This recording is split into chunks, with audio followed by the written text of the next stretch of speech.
Don't just live for tomorrow, or just live in yesterday. Just be glad for all you have that's in today. Hey everyone, Connie here, and welcome to my blind reaction to Dofus the movie. So this has been a long time coming. People have wanted me to react to this for a while, and even since I dropped the series, I said I was still going to react to this, and there's a big thing as to why. Now, I'm going to be talking for a little bit before this, just to let you know right off the bat. So, if you do not wish to hear all of my discussions and rambling on about Dofus and everything, you can just skip past this opening part. There's not too much, I guess, important stuff to say. I'm just gonna give my thoughts on what I did watch of the series and everything, and talk about why I'm still watching the movie and everything. Okay. So, the reason I am still watching this, let's start with that, is because I have been told I can. I've been told that you don't need to see the series to really watch the movie, or if you, watch maybe, the first couple episodes of the series, that's all you really need to know. You just need to know who the characters are, I guess.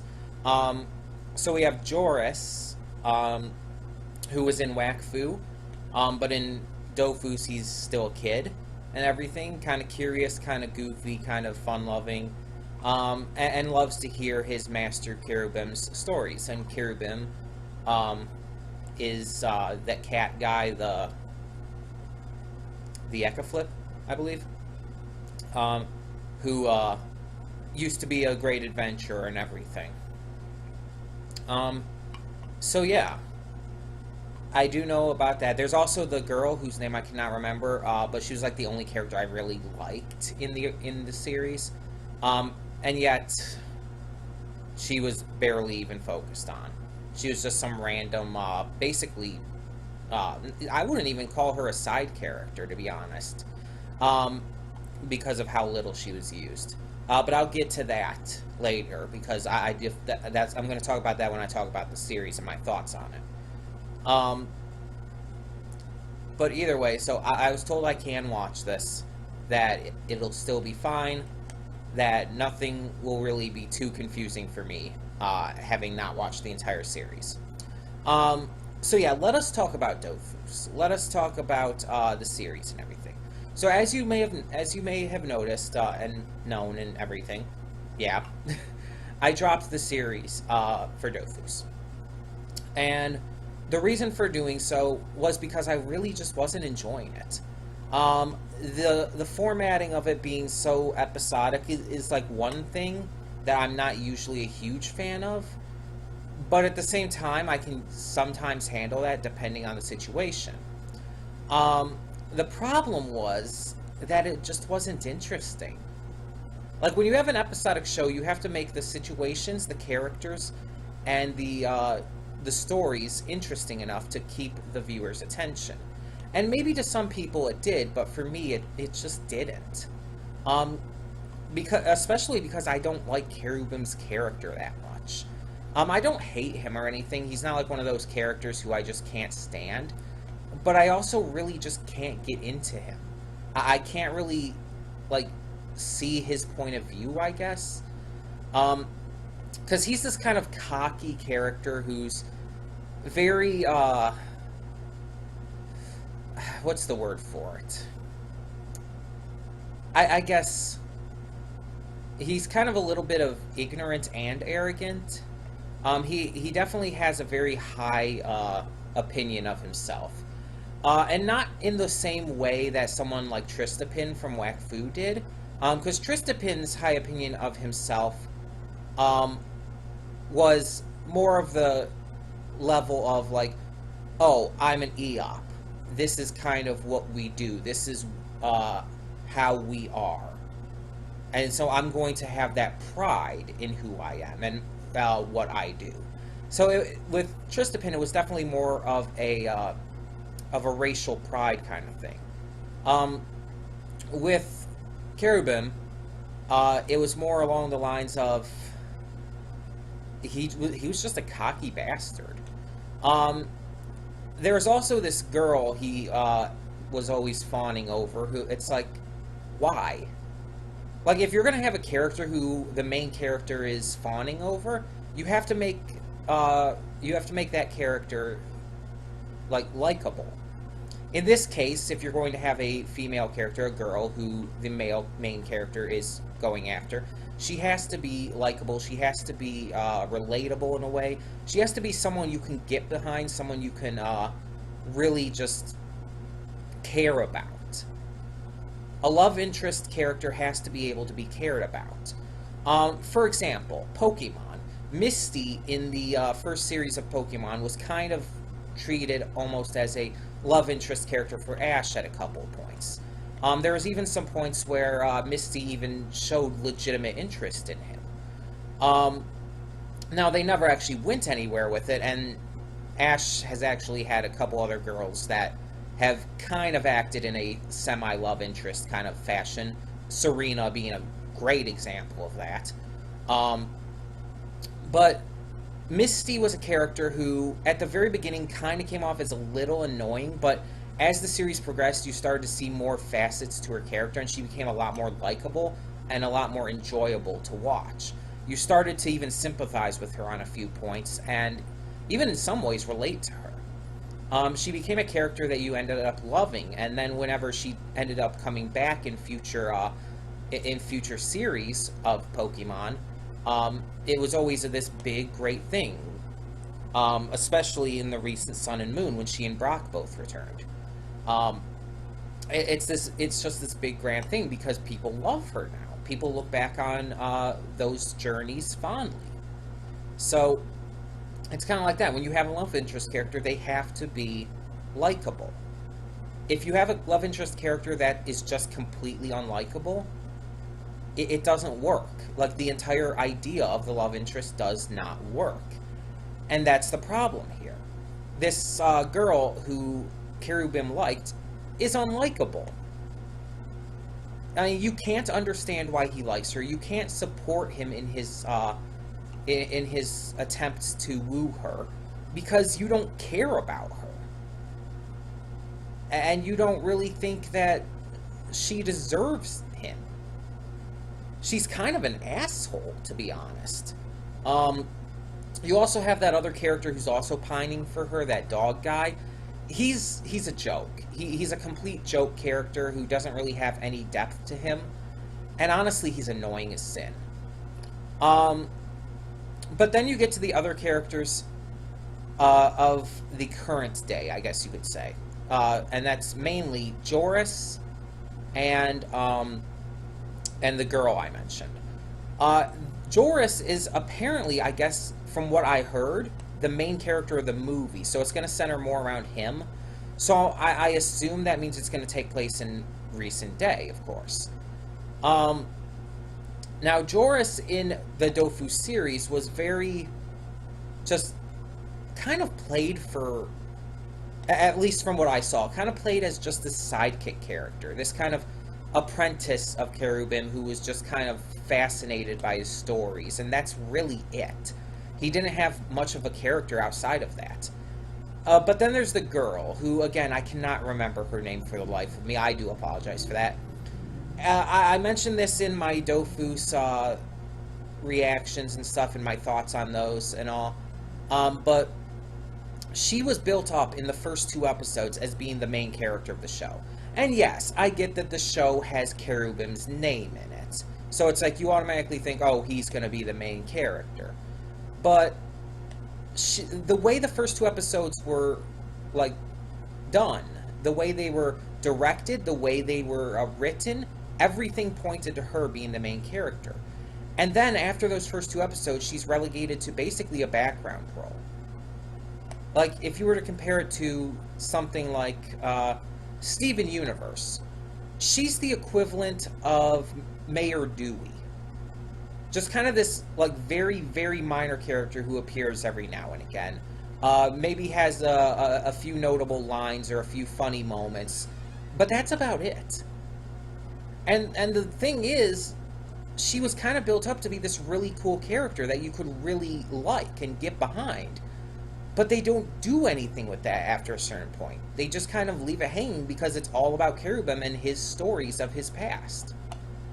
And it's really disappointing. When I was first watching, I thought like Cherubim was kind of going to be like this mentor figure to her. And that maybe he was going to send her on these like these quests or something. And sure, having like these little flashback things every now and again would have been fine, but having the entire series be nothing but that just was very disappointing to me. So it just really kind of came off as childish. I hate to use that term because honestly it's a terrible term for one, but I can't really think of any other way to put it. It kind of came off like it was trying to just be a child version of Whack Fu. Like, they weren't going to put as much time and effort into the story, the characters, or the sense of the plot. And instead just kind of make something fun and friendly and goofy and silly and kind of irreverent. Whack Fu had so much depth to it. And yes, there were parts of Whack Fu that weren't as good as the others, of course. But it had a lot of depth, it had a lot of intrigue, a lot of amazing lore. And Dofus just feels like a huge step back. Now, I don't know which one came first. I will acknowledge that. I do not know if Dofus came before Whack Fu or after. So that I can't say. Like, if it was like they took a step down after Whack Fu, or if Whack Fu just was taking a step up after Dofus. I can't say. But what I can say is, for me, I watched Whack Fu first. It was what was suggested to me first. So going to Dofus after, for me, it is a huge step down. A huge step down. And I was told before watching Dofus that it was definitely more geared towards a younger audience. I knew that going in. But at the same time, it's like I didn't expect it to necessarily be childish. Because I watch cartoons that are geared towards a younger audience. My Little Pony Friendship is Magic, Steven Universe, Star vs. the Forces of Evil. All of those are geared and marketed towards a younger demographic. And yet every single one of those have adult humor, some really mature situations, great depth and lore, characters who are so multifaceted, and yet it's just that I don't like the argument when people say, oh, it's a children's show, you can't expect much from it. I hate that argument because from what we have as examples, yes, I can. When you have shows like these, like Steven Universe, Legend of Korra, Avatar: The Last Airbender, Adventure Time even, that do so much, that give so much depth, do so many mature things, yes, I can expect that from a children's show. Because these other ones do it. Because that is, honestly, a very normal thing in today's television. Yeah. I'm bad at wording things, but you know what I mean. That is very normal for children's television these days. I mean, yes, there are still things like Bob the Builder and shit like that are just like, you know, let's teach kids about the most basic shit and basically talk down to them the entire time. Yes, those shows do exist. But a lot of the cartoons on nowadays are a lot more than that.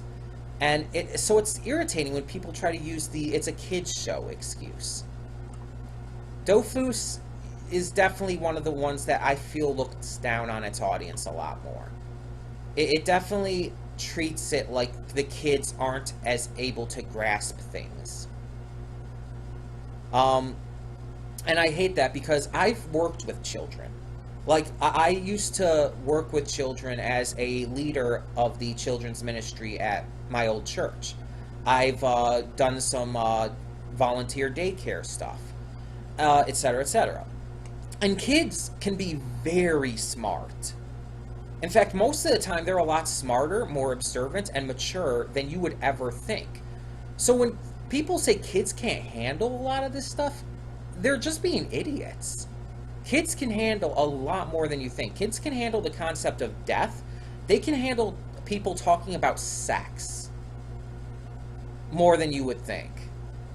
Kids can handle a lot. They can handle a lot of maturity, a lot of depth, and they don't need to be talked down to. They don't need to be given shows that are nothing but fart jokes and just random, just stupid, immature humor. And I'm not saying that Dofus was nothing but that, but you get the point. They don't need shows that are like, oh, do you know what 2 + 5 is? It's like, come on. We don't need more Dora the Explorers in this world. We don't need more Bob the Builders. We don't need more SpongeBobs. We need the good shows. We need stuff like Whack Fu, like Steven Universe, like MLP. Stuff that, yes, teaches kids a lot of things, but does it in a more natural feeling sense. Things that not only do that, but entertain kids as well. Give depth-filled stories that allow kids to learn and really start to understand the world better in a lot of ways. It's just, those kind of shows are much more important. But I mean, hey, we live in a society where convoluted math is deemed more important than life skills in public schooling. So, yeah, I can't expect much from the shitheads in charge. But I'm not going to get into all of that. I'm not going to get into all of this political shit. The point is, the Dofus series really disappointed me. So I honestly don't have a huge amount of hype going into this movie. But I have been told it is better. That it is more aligned with what I'd be used to with Whack Fu than what Dofus, the series, gave me. I don't know how true that is, though. And I guess I'll just have to find out. But I will be watching this all the way through. I'm not going to, like, drop it in the middle of the movie or anything. So, this movie, I don't know anything about what it's about. Again, I think I heard that it focuses more on Joris, but I'm not actually 100% sure about that. I'm not, like, wholly confident. Because I don't know. I mean, why would I? We'll have to see. We'll have to see. While I may not have a lot of hype or a lot of hope for this film, I do have some hope that it will definitely be a step up from the series. And I am doing it because I promised I would. So yeah. We're going to get to this, and then after I also have to record Hoseki no Kuni, so I should probably start getting to this now, because it's almost 4 p.m. So, yeah. Either way, thank you all for tuning in, and no matter what I think of this movie, even if I don't like it, please understand that it's only my opinion. Same goes with the series and anything else I react to. If I don't like it, that doesn't mean you can't. In fact, I encourage you to form your own opinions. And if you love a series that I don't, that's great.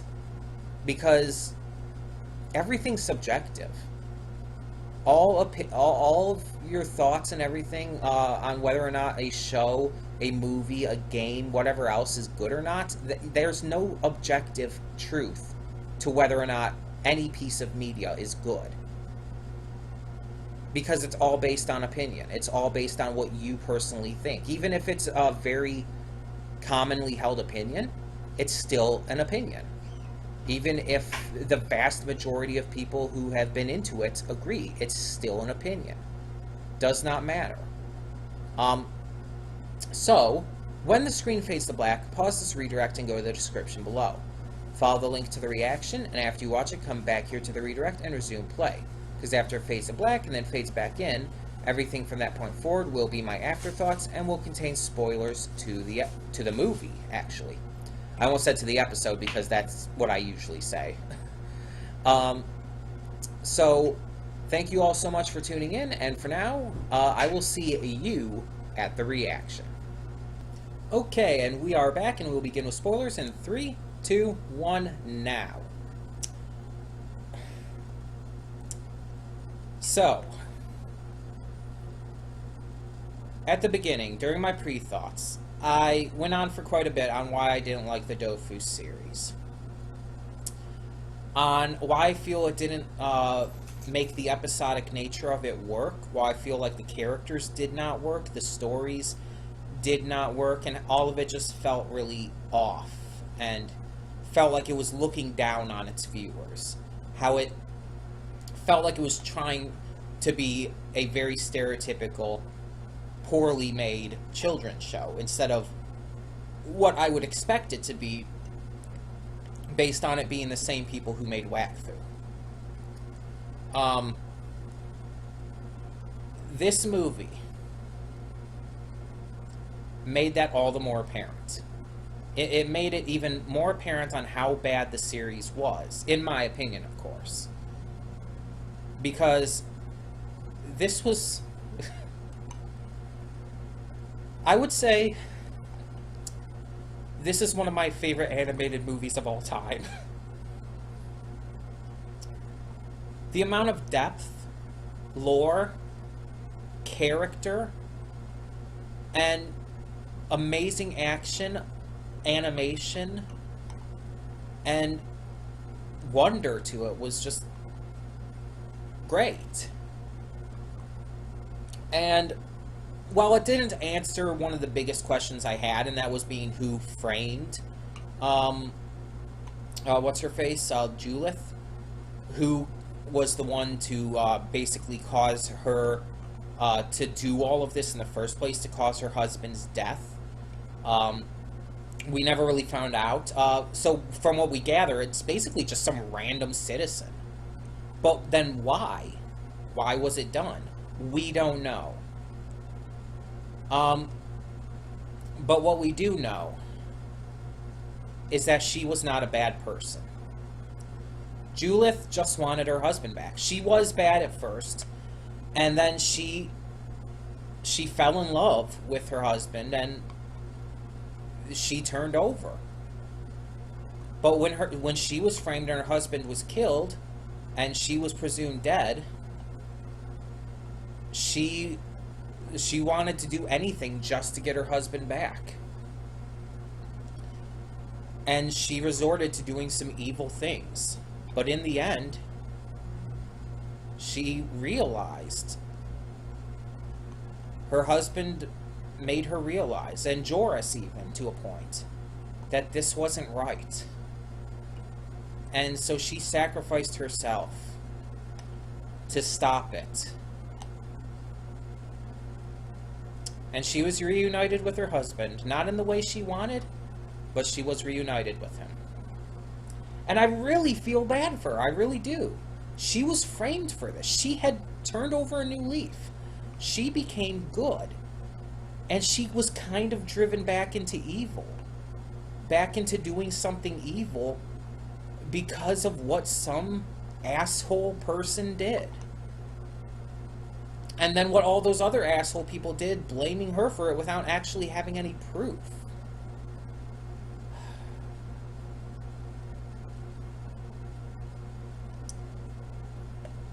I have a couple complaints. Only one that I really think is bad, but then one that I think is just kind of disappointing.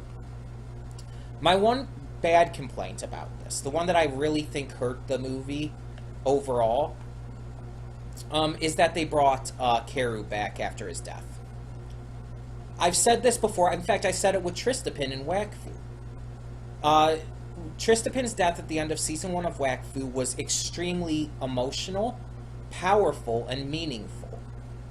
But then, at the beginning of Season 2, they brought him back, and it completely invalidated his death. It made his death mean nothing, because it didn't stick. For a death like that, done in that way, and made to be that impactful, to mean something, it has to stick. It has to be permanent. And they did the same thing with Karub here. Karub's death was very meaningful. Having him die at the hands of Julith, the way he went out, those last words he gave to his son, to Joris, and yes, I will call Joris his son. They were meaningful. They were powerful. His death meant something for Joris as a character. Honestly, it helped him grow up. Early on in this movie, he told his father, he told Karub, that he's not a little kid anymore. But he kind of was. His father's death changed that. He grew up and became more than just a little kid. He grew up fast, and it kind of reminds me of how Yugo had to grow up quite fast in Wakfu to deal with everything that was going on. So there's definitely a lot of parallels between this movie and Wakfu with the characters. I don't like how he's brought back, and I get the entire 9 lives thing. Like, I understand that, and it makes sense even. But that doesn't, just because something makes sense, just because something works in terms of the lore and everything, doesn't mean that it's good. It was a very bad decision to have him be brought back like that, because it, like I said, it completely invalidates his sacrifice. Now, I will give one exception. I mentioned, like, I don't know if he's going to have the same memories, like, when he grows up in this life, or if he's basically going to be a completely different person. We've kind of seen this thing with other media. One of the best examples is Doctor Who. In Doctor Who, every time the Doctor regenerates, he's basically a new person. Yes, he has his memories, but he has a different personality, he acts differently, he thinks differently, he handles situations differently. In every way, the Doctor is different when he regenerates, or in case of the current, newest regeneration, she. Because we now have our first female Doctor, which I'm still so pumped about. But the point is, every incarnation of the Doctor is different, whether it's Christopher Eccleston, David Tennant, the current one, Jodie Whittaker, or even going back to the classic Doctor Who stuff with Tom Baker, and all of them, Sylvester McCoy. Everyone is different. But I'm wondering if it's kind of similar to that, though, but he died, he's come back, but now he's like a completely different person. He might have a different personality, different character, he thinks differently, he acts differently, and maybe doesn't even have his memories. Honestly, I think that would be the best choice to happen here. Because if they did that, I could accept it. Because that way his death would still mean something, because he'd be a completely different person now. So it wouldn't even really be the same Karub. It would be a completely different Karub. And in a way, Joris is kind of his father now. It's really weird like that. It'd be a completely different Karub, so it wouldn't be the same thing as him just coming back. That is the only way I can accept this, honestly. So if that's the case, then that entire issue does go away. But honestly, it didn't say, and I think the series takes place before this. Now, I did have a couple other issues, and my main one with that, and these ones aren't like big, like, ones that break the movie or anything. They're just kind of little irritants, little things I'm irritated by and that make me a little grumpy about it and how it was handled. The first one has to do with, what's his name? Carcass, I think? I'm just going to say Carcass. The Boofball player who became part of the team and all. He was definitely growing as a character, but then in the after credits scene and everything, you see he didn't. In the end, he kind of just went back to how he was, and honestly, that's realistic and believable, but just kind of like with how bringing a character back to life after a big, meaningful death invalidates the meaningfulness of their death. Making a character go back on a huge amount of development makes all that development pointless. And it almost kind of feels like he didn't really learn anything in the end. It was kind of like he said, like a heat of the moment. He didn't keep his promise to Marlene, and he returned to being an arrogant jackass. But I am happy that they gave him karma for it, that he didn't just get out of it scot-free, which is why it's not a huge issue for me, which is why it's just more of a minor inconvenience, just something that irritates me, because he did get karma for it. Because Baccarat reevaluated things as well, and she came to realize and told him that she had to cancel the first date and that she's not really sure about the relationship happening anymore, which is a good thing. Because one, honestly, she was falling for him because honestly he's pretty. His character, he's designed to be this attractive character, even though I personally don't see it. But then again, I mean, I don't see how people see Jessica Rabbit from Who Framed Roger Rabbit as attractive. I think she looks freaking weird and unnatural and just honestly disgusting. But that's not even here or there. Yeah, it's just, she found him physically attractive, and she kind of fell in lust with him, in the same way he fell in lust with her. And what I'm talking about is that there is a major difference between love and lust. And Garnet and Steven Universe said it best. Love takes time and effort. Love takes just two people, or in some case more if you're poly, but more often than not, just two people is how it usually tends to go. But it takes the people in the relationship to get to know each other, to spend time with each other and really, like, fall in love. Falling in love isn't just like seeing someone, it's like, oh, they're pretty, I like them, I want to get to know them, I want to date them. No, that's lust. Lust is when you see someone and you just want them. Love is when you know someone and you want them. There's a difference. Love, the idea of love at first sight isn't love, it's lust. You can't love someone at first sight because love doesn't work that way. And that's kind of what it was going with here. Carcass lusted after Baccarat. He called it love, but it was really lust. In the end, he just thought she was pretty. That's really it. And she is. She's very pretty. But that's all he saw her for.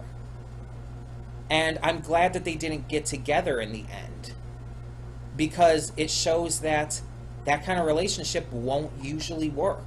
And it's sad because a lot of people do actually marry for those kind of reasons. They fall in lust with each other and they don't actually get to know each other. So when they marry and they start to know who each other are, they get divorced because they find out that they're not really compatible. And this is happening a lot in modern day. So I'm really happy that this show did do that, even though it did invalidate his big growth and development in the movie. I am happy that it at least handled that in a very good way. Baccarat was a great character. She was fun. She was hilarious when she was drunk. Like, seriously, I've seen characters get drunk in multiple shows and anime and whatnot, and she's probably one of the funniest drunk characters. She's a riot, like, seriously. And even when not, she's a very fun, relatable, and likable character. And I like that she had that moment where she went crazy and made a mistake, where she let her emotions get the better of her and kind of went psycho for a bit. I think that was smart, because it showed that no one is immune to that kind of thing happening. Anyone can go crazy with emotion, even if otherwise they seem like a very well put together individual. So I really like that, because it shows a lot of depth to her. And speaking of depth, let's talk about the characters who we know from the series. Carib and Joris, mainly. Carib and Joris, in the series, were very one-dimensional. Very one-dimensional. Joris, as I mentioned in my pre-thoughts, was basically just there to be this cute little sidekick type character. He was there to be the apprentice of Carib and basically adopted son. And that's pretty much all his character was.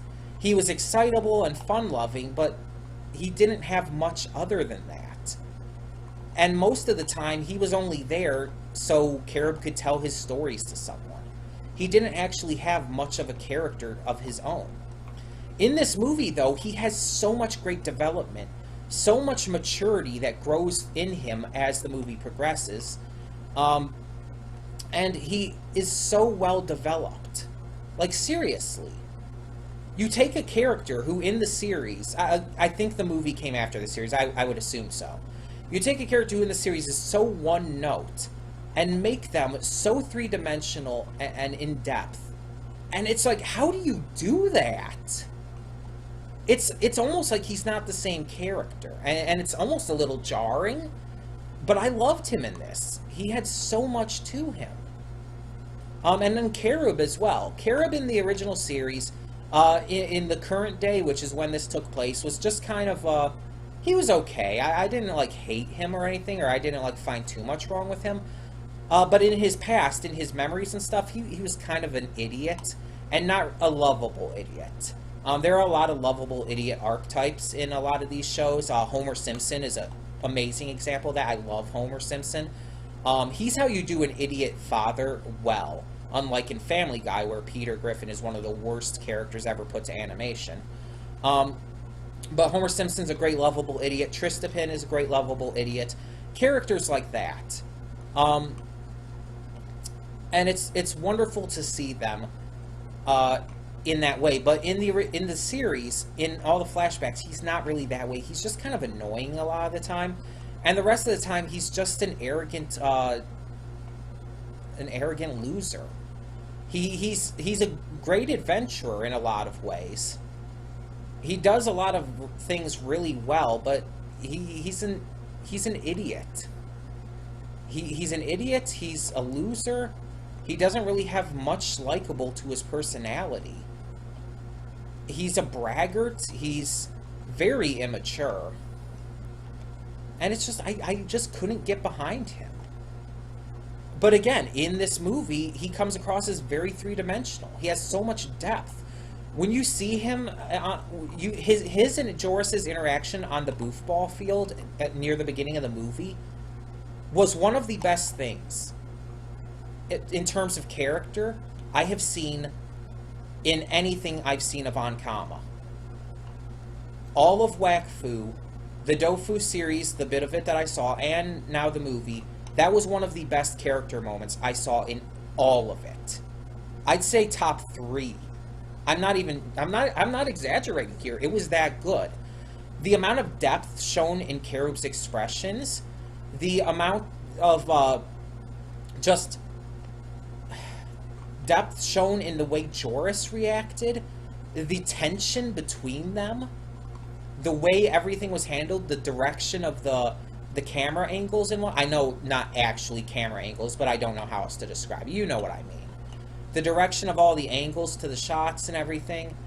Just how everything was handled. The music, the voice acting.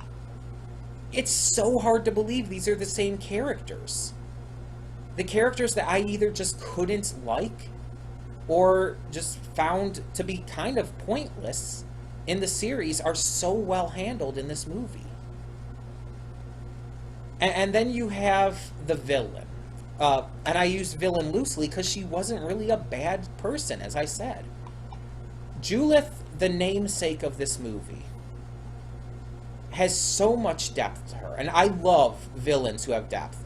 And I've said it before, I do like villains who are evil for the point of being evil if they're done right. But I also like it when you have a villain who has a lot of depth and character to them. Especially when they're not really villains, per se.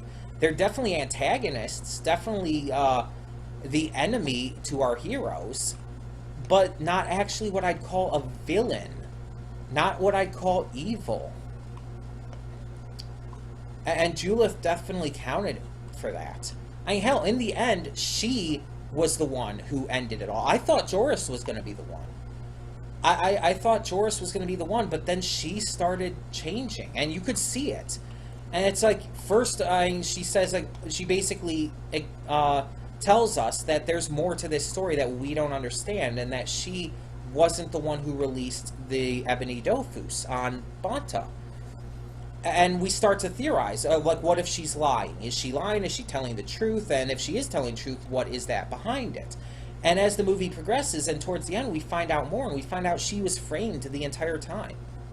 That she had truly become good, and that in the end, some rando citizen stole the Ebony Dofus and unleashed it upon Banta. She wasn't unleashing it, she tried to stop it. But no one was giving her a chance. They just attacked her, violently attacked her. Like, I mean, holy shit, did you see that? Like, and in the end, as she was almost ready, as it was almost done, as her husband was almost back to life, completely, almost in full form, he gave her that look, and I think she was beginning to understand before that because of Joris. But when her husband gave her that look, it's the part that broke her. You could see it in her face. You could see how she regretted everything. When her and her husband, when they put their hands against the barrier and then put their heads together against the barrier, you could tell this was over. They got to see each other one last time. They showed that they still loved each other. And she sacrificed herself, joining him in order to put things right. And that's amazing. It was handled so well. It was written well. It was directed well. It made sense. It didn't come out of nowhere at all. Like, this was something that had been built up throughout the movie, so it was really well handled. Honestly, yeah. This is one of my favorite animated movies of all time. I mean, I would put it up there with some of my all-time favorites, like Spirited Away. No joke. It was that good. And yes, it's not perfect, but no movie is perfect. It's impossible for any movie, any show, any game, anything to be perfect. There are always going to be issues. And Dofus the movie had some issues. And there's probably more than even what I just mentioned that I haven't even covered quite yet. But still, it's just I feel that despite those issues, this movie shined. And I definitely have to give it some thought to really ruminate on everything I just witnessed, but this might be better than most of Wakfu. I might like this more than most of Wakfu. Wakfu's great. I love Wakfu, but I think I liked this more. If I'm being honest, I think I like the Dofus movie more than Wakfu. I think I like the characters more, like, overall. And I just think it was much more tightly written. And again, that's nothing against Wakfu at all. But I do think that.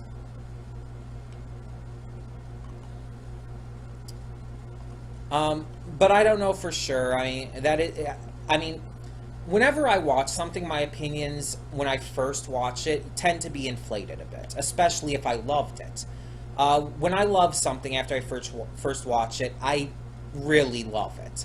And as time goes on, I do tend to mild out on it a little bit. I do tend to settle down a little bit. The hype kind of leaves, and I really start to... I still love it, but it's not so much hype talking as it is, like, I can see things a little more clearly.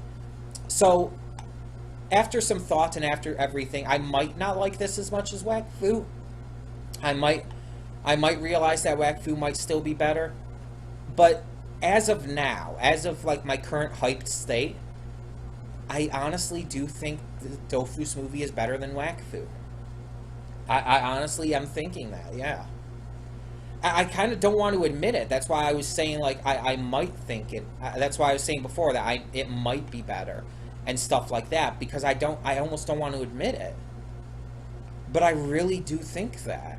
It's kind of like when I admitted that My Hero Academia had become my new favorite anime of all time. I didn't want to admit it because Full Metal Alchemist Brotherhood had been my favorite for so long. But after a while, I couldn't deny it anymore. And I think it's kind of becoming the same thing with this. But again, it might be the hype talking. It completely could be. Either way, I do want to hear your thoughts on the Dofus movie. Tell me in the comments below what you thought of the movie. What did you think of the characters, the action, the art and animation? What did you think of how some characters might have regressed on their development a little bit? What do you think of the depth that these characters have, and how do you think it compares to the series? Tell me all of that and more in the comments below, and thank you so much for tuning in. So, for now, I'm Connie, and I'm signing off. See y'all next time. And though you've come through many obstacles, shed tears along the way, you're still standing, live, love, laugh another day.